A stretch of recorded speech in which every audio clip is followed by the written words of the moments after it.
Good afternoon everyone, मेरा नाम मुबशरीन है। आज की क्लास में हम कॉस्ट सेंटर के बारे में समझेंगे। लास्ट वीडियो में मैंने आपको मल्टीपल प्राइस लिस्ट समझाया था, वो कैसे करते हैं उनके बारे में डिटेल की थी।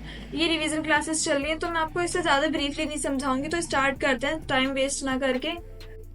तो कॉस्ट सेंटर के बारे में अगर जैसे मैंने आपको बताया था, कॉस्ट सेंटर होता क्या है कि मैं इसे शॉर्ट में बताऊँ तो कैटेगरी, आपके जो भी एक्सपेंस या आपकी जो इनकम होती है, अपने जो ट्रांजेक्शन होते हैं ना, कैटेगराइज करना। वो करते कैसा है, आपकी कंपनी में F11 करना है। फिर आपको जो कॉस्ट सेंटर का ये जो ऑप्शन है अनेबल, इसे यस करने के बाद आपको एक्सेप्ट कराना था। एक्सेप्ट कराने के बाद हम क्रिएट पे आते। फिर यहाँ आपको कॉस्ट सेंटर, कॉस्ट कैटेगरी अगर ना दिख रहे हो तो आप शो मोर पे क्लिक करेंगे तो आपको दिख जाएंगे। तो यहाँ पे मैंने कुछ ऑलरेडी कॉस्ट कैटेगरी क्रिएट कर रखे हैं, जैसे सैलरी डिटेल, वेजेस डिटेल, इन सबको क्रिएट कर रखा है। ये कैटेगरी कॉस्ट सेंटर में आपको क्रिएट करना है कि जैसे रवि है, नहीं, पहले कैटेगरी होगी कि सैलरी डिटेल में अगर आप भेज रहे हैं तो कौन है, रवि। देन एक्सेप्ट हो गया। फिर सैलरी में, फिर मान लें किसी को वेजेस दे रहे हैं तो आप वेजेस की करेंगे।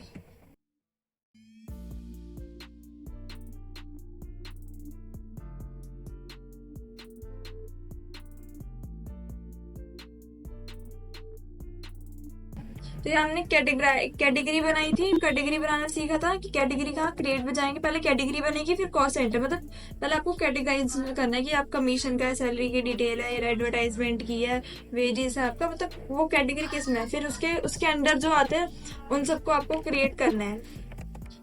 जैसे मैंने कॉस्ट सेंटर के अंदर क्रिएट कर रखे रवि, राज, यहाँ आपको साइड में दिखा देगा डिटेल्स वगैरह। फिर इसकी हमने एंट्री करना सीखी थी कि अगर हम पेमेंट करते हैं, पेमेंट करेंगे तो पेमेंट करने के लिए पेमेंट या रिसीट कर रहे हैं तो हमने आपको कैटेगरी वो ऑटोमेटिक ले लेगा। उसके बाद हमने कैटेगरी क्लास सेंटर पढ़ा था कि कैटेगरी में क्लास अगर आपको करनी हो, एक तो कैटेगरी हो गया, कॉस्ट सेंटर हो गया, कॉस्ट कैटेगरी और कॉस्ट सेंटर, और एक है cost class. Cost category class, cost centre class है। तो यहाँ पे आपको दिख रहा होगा इसमें क्या होता है। इसमें जैसे अगर एडवर्टाइजमेंट है तो आप कैटेगरी और सेंटर में तो आप रेट देते हैं कि आप फिक्स, मतलब एक नंबर दे देंगे कि नंबर के अकॉर्डिंग आप उसमें दे देते हैं। और क्लास में हमने एडवर्टाइजमेंट का बनाना होता है, फिर उसकी परसेंटेज बता देते कि एडवर्टाइजमेंट में इतना इतना खर्चा लगा है। तो उसकी जब हम एंट्री करेंगे तो ऑटोमेटिक आपका एडवर्टाइजमेंट ले लेता है। ये सीखा था हमने कॉस्ट सेंटर में। इसे अनेबल करना मैंने बता दिया कैसे करना है।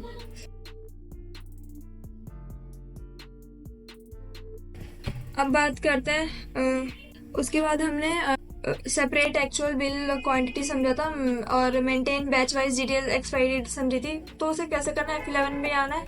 F11 के बाद आने के बाद आपको ये जो ये डिटेल्स दिख रही होंगी, इन्हें एक्सेप्ट करानी थी।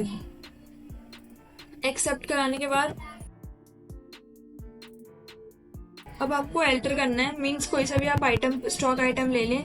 स्टॉक आइटम लेने के बाद आपको उसका प्रोडक्ट लेना है, फिर उसकी एक्सपायरी डेट आप यहीं तो आपको यहाँ पे दिख रहा होगा मेंटेन इन बैचेस, तो आप इसे यस कर लेंगे। यस करने के बाद मैन्युफैक्चरिंग डेट को भी देना है और एक्सपायरी डेट को भी हमें बतानी है, तो इसे बस यस करना है। फिर यस करेंगे आप। अगर जब आप एंट्री में आएंगे, FAT या वगैरह जो लेंगे,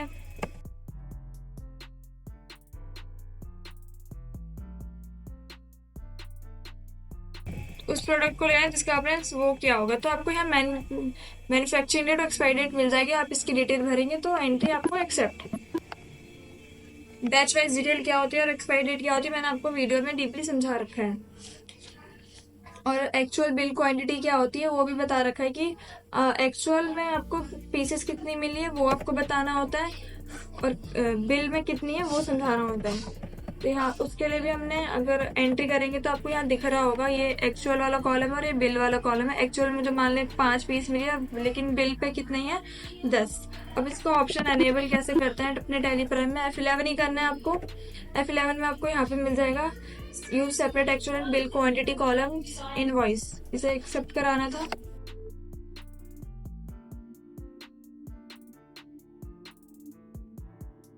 इसके बाद हमने पोस्ट डेटेड वो समझा था कि पोस्ट डेट चेक कैसे करते हैं।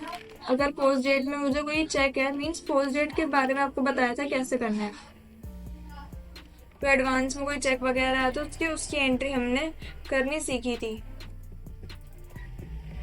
तो यहाँ पे आप जाएंगे तो आपको यहाँ पे राइट साइड में जैसे पेमेंट अगर कर रहे हैं या कोई रिसीट है कर रहे हैं तो आपको यहाँ राइट साइड में पोस्ट डेटेड मिलेगा। पोस्ट डेट पे क्लिक करना था, फिर आपको एंट्री अपनी ट्रांजेक्शन देनी है, उसके बाद एंटर। फिर आपको पोस्ट डेटेड पे होने के बाद आपको डिस्प्ले पे आके एक्सेप्शन रिपोर्ट्स पे दिखेगी। अगर यहाँ जैसे पोस्ट डेटेड के वाउचर्स है, इस पे जाने के बाद आई होप आपको पोस्ट डेटेड समझ में आ गया होगा। फिर हमने रिवर्सिंग वाउचर और ऑप्शनल वाउचर के बारे में समझा था। रिवर्सिंग वाउचर क्या होता है, उसकी एंट्री कैसे करनी होती है वो समझा। तो वाउचर्स भी आगे हम कर रहे थे और कहीं नहीं जा रहे थे। तो यहाँ पे आपको क्या करना था, अदर वाउचर्स करना है। अदर वाउचर्स में आपको यहाँ शो इनएक्टिव करना है तो आपको यहाँ पे मिल जाएगा। रिवर्सिंग जनरल वाउचर है, मेमोरेंडम है, इनका यूज क्यों करते हैं। और एक था ऑप्शनल वाउचर, कंट्रोल एल से इनकी शॉर्टकट की। मेमोरेंडम और रिवर्सिंग की ये नहीं है। तो वो इसकी एंट्री मैंने आपको पहले भी समझा रखी है और ये क्यों यूज होती है ये आपको मैंने डीपली बता रखा है। अगर मैं मोटा मोटा बताऊँ रिवर्सिंग में क्यों यूज करते हैं। रिवर्सिंग का यूज जब इस नेक्स्ट मंथ का एक्सपेंस आप इस मंथ में देखना चाहते हैं तो यूज करते हैं। ऑप्शनल के लिए इनफॉर्मल बिल बनता है और मेमोरेंडम डेमो पीस के लिए कोई याद रखने के लिए हम लगाते हैं। इसके बाद क्रिएट अल्टरनेट यूनिट समझा था कि अल्टरनेट यूनिट्स को हम क्रिएट कैसे करते हैं, मेजर कैसे करते हैं, उनके बारे में हमने डिटेल्स दी थी। एल्टर पे जाने के बाद क्रिएट पे जाने के बाद हमें यूनिट पर आनी थी। यूनिट पे आने के बाद मैंने केजी का मान लिया आपका कुंटल और टन का मैंने बनाया था। फिर नॉन स्टैंडर्ड के लिए आपको जिनका रेट नॉन स्टैंडर्ड मतलब एक कार्टून में 20 पैकेट है या फिर आपको एक कार्टून में 20 पैकेट दे रहा हूँ या कई सारे हमने ऐसे इससे रिलेटेड समझे थे अल्टरनेट यूनिट्स को। फिर उस अल्टरनेट यूनिट्स के बाद हमने कंपाउंड यूनिट समझा था। कंपाउंड यूनिट क्या होता है कि आप जब यूनिट करते हैं तो सिंपल और कंपाउंड होता है। तो कंपाउंड किसी के अंडर में आके हम करते हैं।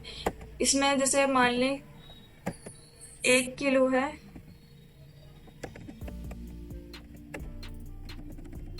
हजार ग्राम के बराबर, तो आपका एक्सेप्ट हो जाएगा। तो आप इसे एंटर करेंगे, देखेंगे इस यूनिट्स पे जाके तो आपको यहाँ पे दिखेगा केजी ऑफ 100 ग्राम्स। कि 1 केजी आपका कितना है, 1000 ग्राम के बराबर है। फिर हमने इसमें एंट्रीज करना सीखा था कि एंट्रीज कैसे करते हैं। उसके बाद हमने ये सीखा था कि परचेज ऑर्डर और सेल ऑर्डर कैसे किया जाता है, उनकी एंट्री कैसे करते हैं, उनके बारे में हमने डिटेल समझी थी। तो हमें जाना कहीं नहीं था, बस वाउचर पे जाना था। वाउचर पे जाने के बाद आपको इसके लिए पहले F11 पे जाके आपका जो ये जो ऑर्डर प्रोसेसिंग का है उसे एक्सेप्ट कराना था। एक्सेप्ट कराने के बाद आपको अपने वाउचर में आना था। फिर अदर वाउचर्स पे जाने के बाद अगर आप परचेज कर रहे हैं तो आपको परचेज ऑर्डर लेना था कंट्रोल F9 से। अगर सेल ऑर्डर कर रहे तो F8 से, और परचेज कर रहे तो रिसीट नोट हम करते हैं। रिसीट नोट अगर परचेज करते हैं, परचेज ऑर्डर करने के बाद रिसीट करते हैं। रिसीट के बाद अगर रिजेक्शन है तो रिजेक्शन आउट का यूज हम करते हैं कि अगर मुझे अपने परचेज। और फिर सेल ऑर्डर है, सेल ऑर्डर के बाद डिलीवरी नोट होता है। डिलीवरी नोट होने के बाद रिजेक्शन इन है, फिर हम सेल या परचेज करते हैं। ये हमने सेल परचेज के ऑर्डर में हमने समझा था। और रॉ मटेरियल क्या होता है हमने उससे रिलेटेड भी समझा था। कॉस्ट रॉ मटेरियल के बारे में हम समझेंगे नेक्स्ट वीडियो में। आज की वीडियो के लिए यहीं तक की रिवीजन रखते हैं। अगर आपको नहीं समझ में तो प्लेलिस्ट में जाके ब्रीफली से समझा सकते हैं। तो मैंने इसलिए बताया कि अगर आपको याद नहीं आती इन चीज़ें तो अगर आप इसे देख लेंगे तो आपको याद आ जाएगी सारी चीज़ें, अगर आपने थोड़ी भी अगर ध्यान से समझा होगा तो। आज की वीडियो यही थी। वीडियो अच्छी लगी तो लाइक एंड सब्सक्राइब करें।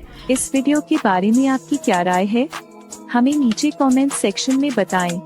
वीडियो को अपने दोस्तों के साथ शेयर करें। कृपया चैनल को सब्सक्राइब करें। धन्यवाद।